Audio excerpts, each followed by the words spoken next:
Kalau Ustaz Sudi sendiri nih menyikapi tadi, kalau disampaikan sama Ustaz bahwa akhlak ataupun perilaku itu perlu ya untuk jadi acuan.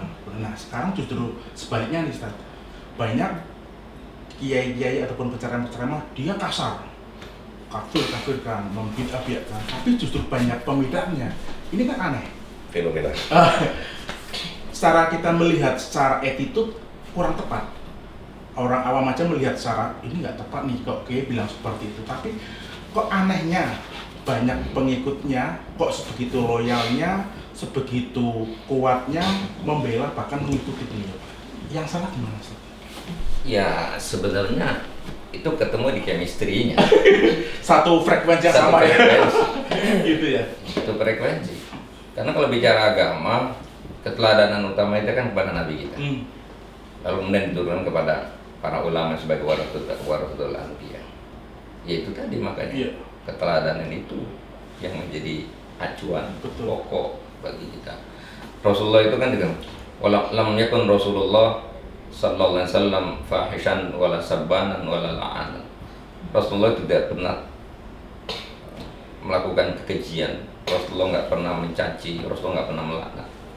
Nah, kalau seorang guru ketika berceramah atau menyampaikan pesan atau menyampaikan taklimnya isinya caci maki, melaknat, menghujat, memfitnah, menyebarkan informasi yang hoax gitu. Itu. Nah, bagaimana? Tapi orang yang jiwanya bersih pasti tidak akan terima.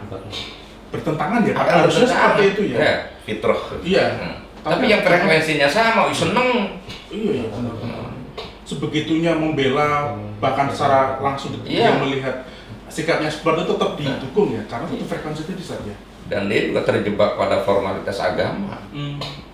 Bangga pada label dan level agama semacam itu kan juga sebenarnya padahal sudah jauh-jauh diingatkan bahwa innallaha la yanzuru ila ajsamikum wa la ila suwarikum walakin yanzuru ila qulubikum wa a'malikum. Itu kan titik itu kan di situ.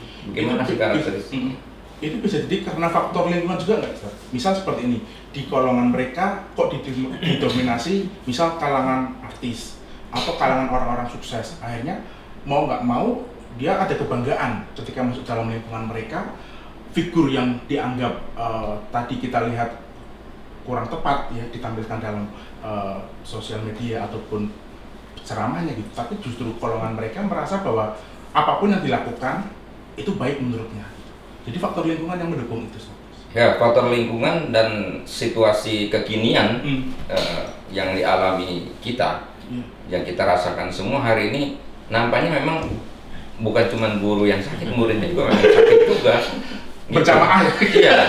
Contoh, kecenderungan orang sekarang ini berguru kepada guru yang sekedar populer. Ya, itu ya. Gitu. Populer tadi. Sisi selebritasnya yang dilihat. Betul. Ya. Seorang penceramah atau kiai ngajinya dalam, ceramahnya juga bagus, belum tentu kemudian digandrungi karena tidak memiliki popularitas. Betul. Gitu. Nah, kadang-kadang malah yang nggak jelas itu yang digandrungi. Banyak ya. Betul. Apalagi media sekarang ini kan bicara rating ya. Yes. Nah, itu kan juga akhirnya dia tidak memilih yang berkesan tidak, yang penting ini bisa rating naik. Dengan dua titik tekan, satu galak gitu, yang penting bisa galak gitu kan. Itu kan orang-orang yang punya jiwa emosional kan senang sama kayak gitu. Iya. Yang kedua yang lucu-lucu gitu. Iya. Maka bertanya, gimana penceramahnya? Oh, Lucu. bagus, kenapa? Lucu nah, gitu. Gimana penceramahnya? Waduh, mantap gitu. Oh, galak betul penceramahnya. Loh, apakah agama adanya di situ? Gitu ya. Iya.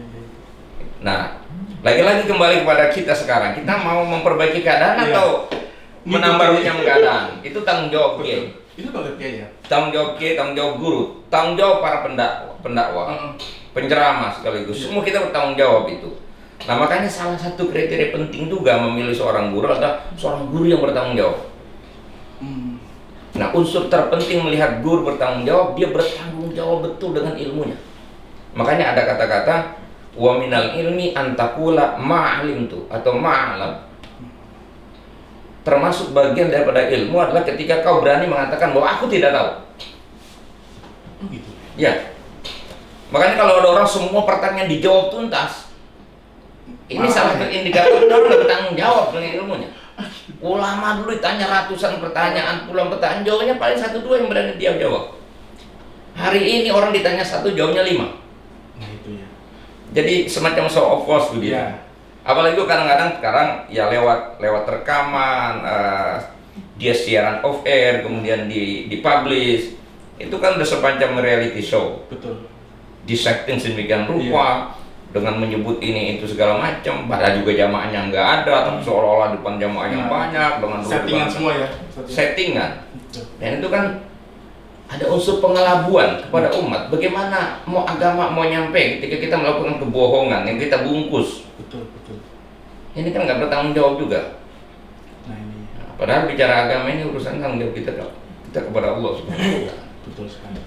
Nah ini mungkin pertanyaan menurut saya penting sih Pak Ternyata ini selaku pengajar ya. Akhirnya gini, dampak yang sering terasa, yang terlihat itu di kalangan pelajar, mahasiswa ya. Pada akhirnya gaya ataupun style dari pengajian saat ini itu diminati oleh generasi yang saat ini milenial seperti itu, pelajar mahasiswa seperti itu. Nah, peran dosen ataupun guru di sini untuk memberikan gambaran pada mereka bahwa apa yang mereka lakukan ini kurang tepat. Nah, itu apa yang bisa dilakukan? Terima kasih. Jadi memang kondisi sekarang itu tidak menampik bahwa orang Islam itu mencari figur. Dalam mencari figur ini terkadang orang yang itu ini muncul. Ini yang disenangi. Oleh karena itu sebelum kita ke di kampus, kita dulu dibina di keluarga dulu. Terutama di keluarga dulu, bagaimana orang tua itu membina untuk anak-anaknya supaya ini loh, Anda jangan begini, karena nanti akan berakibat demikian. Nah kemudian nanti menuju ke sekolah. Nah di sekolah itulah tadi dikatakan bahwa kita harus menjadi satu keteladanan, menjadi contoh. Bagaimana kita menyampaikan, karena biar bagaimanapun seorang guru, seorang ini harus membungkus dirinya untuk dibingkai dengan imani, islami, dan ihsani. Oke. 3 unsur itu ya. Kalau 3 unsur itu sudah didapatkan, jelas mereka akan memiliki satu kecerdasan emosional, kecerdasan intelektual, dan kecerdasan sosial. Nah disitulah akan bisa menjadi satu hal yang bisa mungkin memberikan satu pelajaran bagi mahasiswa bagaimana cara penyampaiannya, sehingga tidak hanya tertarik pada satu figur, satu hal yang tidak jelas, tapi ini loh real yang harus dilaksanakan. Sehingga memang peran dari dosen, guru umum agama itu sangat penting sekali, terutama juga di dalam keluarga itu. Karena biar bagaimanapun keluarga akan menjadi satu tumpuan dari kita, walaupun toh nanti dititipkan di guru, tapi alangkah pentingnya kita sebagai orang tua untuk tampil ke depan. Karena biar bagaimanapun kondisi akhir zaman ini terus terang aja sangat-sangat memprihatinkan ya. Kalau kita tidak hati-hati, kita akan jeblos. Kalau kita tidak hati-hati, justru kita akan saling berantem antar kita, antar saudara, antar umat, bahkan akan bisa menjadikan satu perpecahan. Kemudian yang kedua tentunya kita harus punya sistem. Kalau pemerintah mungkin adanya regulasi, ayo dong diatur regulasi supaya tidak menjadi satu hal yang sangat compang-camping. Jangan didiamkan saja ada begini. Kalau didiamkan akan menjadi satu hal yang sangat buruk untuk memberikan satu ketidakbaikan di bangsa ini. Saya kira demikian. Mungkin pertanyaan terakhir Gus, hingga pada akhirnya mengapa orang tertarik dengan kajian-kajian yang ada di era sekarang ini Gus, yaitu kemasan, ya kan? Dibungkus dengan entertain, dibungkus dengan kemasan yang menarik, yang menghibur, yang membawa satu kebanggaan tadi. Nah, perlu nggak kira-kira di era sekarang kiai-kiai kita yang beneran kiai gitu, yang penceramah beneran itu juga mengikuti tren itu Gus, artinya mengemas segala bentuk dakwahnya, ceramahnya mengikuti era sekarang Gus. Ada hadis ya, khatibun nas bi qadri ujub. ajaklah bicara orang sesuai dengan kemampuan dia. Ya, ini juga mencakup tadi style gaya dakwah. Iya. Yang mau tidak mau, kita harus menyesuaikan bungkus tadi itu. Iya. Tinggal segmen yang dibidik. Ini misalnya kita bertiga ini, saya mau bidik segmen apa, Iya. Pak Kiai Suri apa, Pak Tim ini apa. Nah, kita sesuaikan dengan itu. Gitu ya. Tapi tujuannya tetap lillah. Kita melihat umat ini di aidi rahmah dengan pandangan kasih sayang. Kasih sayang. Nah, bayangkan pengajian ini pengajian. Orang dari rumah adem, asik. Begitu datang ke pengajian, efeknya jadi marah-marah. Malah jadi marah-marah ya, bukan jadi lebih baik. Mestinya kan sebaliknya, ada orang emosi, marah, ini dan sebagainya, ketemu kiai, apalagi di majelis taklim, di pengajian pulang adem. Adem. Dia bawa permasalahan banyak, bahkan sudah lempar-lemparan piring sama istrinya, sudah macam-macam. Begitu pengajian, menerangkan sabar, ikhlas, qanaah, tawakal dan seterusnya. Efeknya wudhu dan seterusnya, sadar, jadi mawas diri. Nah, ini enggak sekarang. Terus yang kedua, yang kita tanamkan kepada mereka, agama ini rasional. Rasional bisa. Sangat rasional sekali. Kenapa rasional? Karena agama ini untuk manusia. Agama ini kan diperuntukkan untuk jin dan manusia kan. Nabi seorang manusia. Kenapa? Kenapa Allah tidak mencontohkan Nabi dari kalangan malaikat? Kenapa manusia? Ya karena inilah seorang manusia yang bernama Muhammad. Dia mengikuti ajarannya Allah, menjadi manusia pertama percontohan Al-Quran. Bahwa kamu bisa menjadi manusia Qurani. Contohnya siapa? Muhammad. Dia manusia, dia basyar. Dia makan, dia minum, yamsuna fil aswaq, wa yaquluna ta'am. Dia juga ke pasar berdagang, dia juga makan, minum, dia tidur, dia berumah tangga dan sebagainya. Manusia. Maka agama ini sangat manusiawi sekali. Itu satu ya. Terus yang kedua tadi apa tadi pertanyaannya? Kemasan. Nah, kemasan ini perlu. Nah, makanya pesantren pun sekarang berbenah diri. Kita katakan lembaga tertua pendidikan yang ada di Indonesia ini adalah pesantren. Telah mengawal peradaban keislaman dan intelektual bangsa Nusantara, bangsa Indonesia lebih dari 500 tahun. Alumni pesantren ada yang jadi raja, Raden Patah. Alumni pesantren Ampel Denta. Alumni pesantren menjadi raja berikutnya, Sultan Hadiwijaya atau Cakatingkir. Beliau muridnya Kanjeng Sunan Kalijaga. Kemudian Panembahan Senopati, Ki Julumatani, Danang Sutawijaya, pendiri kerajaan besar Mataram Islam. Alumni pesantren. Lahir dari pesantren. Dari pesantren sampai generasi-generasi, sehingga semua pemimpin di Jawa ini, raja-raja di Jawa ini disebut Senopati ing Alogo Sayyidin Penotogama. Artinya seorang raja adalah Amirul Mukminin. Raja adalah Sayyidin Penotogama, sekaligus pimpinan tentara tertinggi, panglima tertinggi, plus Sayyidin Penotogama. Senopati ing Alogo plus Sayyidin Penotogama. Seorang ulama. Maka dalam struktur keraton Jawa selalu kabupaten, kadipaten atau kerajaan, depannya ini alun-alun, sebelahnya Masjid Agung. Itu pasti. Nah, ini menunjukkan bahwa peran ulama saat itu, peran pemimpin saat itu, pemimpin adalah Amirul Mukminin, pemimpin adalah Senopati Alogo Sayyidin Penotogama. Maka dalam struktur masyarakat Islam masih dipertahankan Kliwon, Pahing. Di Jawa Tengah dan Jawa Barat biasanya Kliwon. Kalau di Jawa Timur biasanya Pahing. Karena di saat Pahing manis atau lebih, itu biasanya bupatinya, adipatinya, lebih-lebih sultannya, itu yang menjadi imam dan khotib masjid tersebut. Sehingga masyarakat, ayo kita ke Masjid Agung Kabupaten. Kenapa? Kliwonan ke sana sembari pengen salaman dengan kanjeng nih. Kanjeng ini kan bupatinya, kadipatinya, kanjeng sultannya. Karena yang imami plus khotib itu sultannya bisa. Plus bupatinya saat itu. Sehingga raja, pemerintah, Sayyidin Penotogama, Senopati ing Alogo.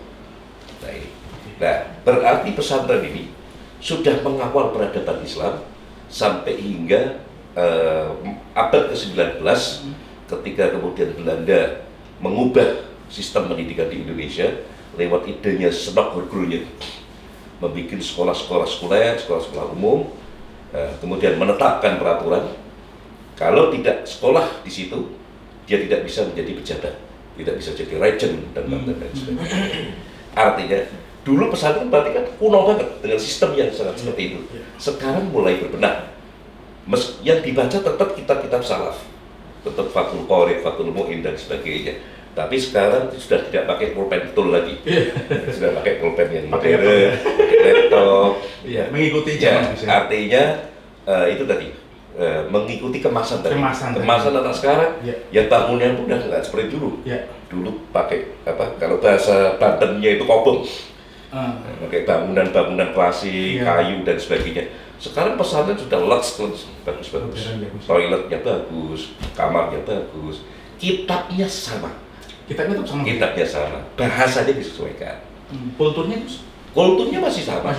Artinya ini kultur ini kan kita warisi, kultur suri tauladan tadi. Contoh ya, di pesantren kita diajarkan tidak hanya syariat fikih aja, tidak, tapi plus etika dan estetika. Contoh ini, dalam hukum fikih yang diwajibkan berwudu atau dalam keadaan suci itu hanya ketika menyentuh ataupun membawa mushaf Al-Quran. Bahkan hadis pun tidak ada. Di pesantren kita ini setiap pembawa buku pelajaran, baik itu kitab maupun buku tulisan, itu diharuskan dalam keadaan suci wudhu. Kemudian pakai pakaian seperti ini. Minimal pokoknya lengan panjang. Ada baju koko, ada baju kemeja, lengkap dengan kopiah dan sarungnya. Dan cara membawanya itu nggak boleh. Ini nggak boleh. Terus gini bisa. Terus yang lebih apa lagi? Kok ditaruh di saku? Ini tidak ada. Kita masuk ke kelas di pesantren mau ngaji, padahal bahasa ngaji di sini tidak harus Al-Quran. Ada pelajaran di pesantren sebenarnya bukan pelajaran agama, tapi ini mendukung pemahaman keagamaan. Misalnya mantik, mantik ini logika, filsafat. Terus kemudian nahwu dan sorof, ini gramatika, bahasa Arab. Ada lagi arut. Nah, arut ini mau pelajari not, nada dan sebagainya, langgam dan seterusnya. Ada juga. Ada falak, ini pelajaran astronomi. Apapun itu pelajarannya, ya harus wudu, pakaiannya rapi, dan kalau bisa pakai wangi-wangi. Duduknya di depan guru ya tawadhu. Nah, ini contoh Islam itu indah. Jadi tidak hanya sekedar tadi sah batal aja, tidak. Nilai-nilai keindahan ini dimasukkan, etika, estetika ini dimasukkan. Tidak hanya berbicara mengenai sunnah, tapi juga ada estetika. Tidak hanya pas-pasan nilai. Oh ini naik dan tidak, itu pas-pasan banget kan? Sah dan tidak itu kan pas-pasan banget. Tapi dicari tidak hanya sah, tidak hanya naik kelas, tapi bagaimana Anda biar ranking. Minimal masuk 5 besar atau 3 besar. Minimal seperti itu. Ini sudah diajarkan di pesantren. Itu bagaimana tadi memegang bukan Al-Quran saja, kita sudah pakai wudu. Dan memegang kitabnya dengan akhlak kepada guru luar biasa. Ini kita prihatin. Kita prihatin. Nah, ini yang hilang mungkin juga dari pendidikan kita ini, doa seorang guru kepada murid. Jadi kalau dulu di pesantren itu, kalau pas pelajaran kok libur prei, padahal bukan hari libur. Oh, ustadznya, kiainya masih ada perlu, jadi beliau nggak ngajar. Ini anak-anak malah gembira. Karena apa? Libur itu tetap didoakan. Nah, ini tradisi mendoakan murid. Masihkah ada ini di Indonesia selain di pesantren? Jadi kiai dia pada maghrib, dia pada sholat, selalu Fatihah doakan kepada murid. Masihkah ada itu? Terus yang kedua yang kita prihatin lagi, sebutan guru ini hilangkan sekarang. Tenaga pengajar. Kesannya pegawai karyawan Iya. gitu kesannya. Jadi murid itu seakan-akan udah bayar kamu, udah selesai, nggak ada ikatan apa-apa. Anda tugasnya ngajar, saya bayar, Iya. dapat ilmu, selesai. Maka di pesantren tidak ada istilah bekas kiai saya. selama yang jadi guru Lah, nggak cuma di sini. sampai akhir. Kita akan ikuti pertanggungjawabannya nanti sampai ke akhirat. Yang mempertemukan kita kepada Nabi ya beliau ini. Ya saya ngerti sahabatal kalau haram dari beliau. Saya baca Quran seperti ini, beliau. Nah, beliau saya gondelin sampai akhir. Saya dengarnya dari beliau. Maka tidak ada bekas kiai saya itu tidak ada. Oke, ini Iya. ini etika. Ini bicara mengenai pesantren itu udah menarik Gus ya. Iya. Nanti malam kita ulas Ya, pesantren nanti Gus ya. ada. Oke, siap. Terakhir Pak buat Ustadz Zuhri ini. Tadi kita berbicara mengenai kemasan. Nah, pada akhirnya kami ya dari Al-Baqiyah Nusa Media mengemas konten dakwah yang sudah ada di sosial media. Kita mencoba untuk mengcounter sih, lebih mengcounter dakwah-dakwah yang benar, yang baik, yang mengajarkan tentang etika dan lain sebagainya. Menurut Ustadz nih, pesan yang ingin disampaikan untuk Al-Baqiyah TV seperti apa Ustadz? Ya, secara umum ya, tidak hanya untuk Al-Baqiyah TV, buat kita semua Iya. pelaku-pelaku dakwah harus berani melakukan otokritik untuk perbaikan semua. Pertama, memang kita luruskan kembali niatnya ya khidmah, pelayanan umat, memperbaiki keadaan lillahi ta'ala, pasti akan dibukakan jalan. Yang kedua tadi metodologi, itu memang harus disesuaikan segmennya kepada siapa. Kalau kita ngaji di pesantren memang dari tingkat dasar sampai yang mendalam, itu sah-sah saja memang. Tapi ketika kita menghadirkan agama kepada masyarakat, namanya sekarang kita harus berani melakukan perubahan, membangun sistem yang orang begitu hadir ke majelis taklim itu, ya pulang memang betul-betul memperoleh ilmu. Dan ketika mereka besok libur itu mereka merasa rugi. Justru rugi ya? Karena dia ketinggalan pelajaran. Iya, iya, iya. Ya, barangkali kan harus siapkan modul. Seorang guru harus punya modul sehingga secara sederhana umat bisa paham agama ketika dia ngaji dalam 1 tahun dia ngerti banyak persoalan. Betul. Itu nggak hanya 1 tahun bahas tohara nggak selesai. Gitu. Iya, iya. Itu kan juga, maka ada istilah al-kaifiyah, itu metodologi itu ahammu minal maddah. Itu lebih urgen, lebih penting dari materi itu sendiri. Iya. Maka kita harus berani melakukan terobosan baru yang menarik. Karena orang sekarang juga diterpa dengan kesibukan mereka, nggak bisa lagi secara mendalam begitu. Datang ke majelis gitu ya. Mereka butuh yang instan, yang mudah Betul. dicerna. Karena memang segmen pasarnya beda-beda. Iya. Yang kedua, dari pihak kita, masyarakat, jamaah, kaum muslimin, sama memperbaiki niat juga. Itu harus mau nggak mau harus kita niatkan benar-benar mencari kebenaran, mencari agama yang benar, mencari kebenaran dalam agama. Minta petunjuk kepada Allah. Jika ketika memang kita mendapatkan yang salah, Allah akan kasih sinyal sama kita bahwa itu memang salah. Iya. Insya Allah selama orang niatnya lurus, ya menuju ke jalan Allah, Allah akan bimbing dia. Termasuk juga ketika kita mendidik anak kita, mengirim anak kita ke rumah kiai segala macam, ya harus dimulai dari diri kita. Karena bagaimanapun juga kesalehan orang tua juga sangat menentukan. Maka diangkat kisah dalam surah Kahfi itu,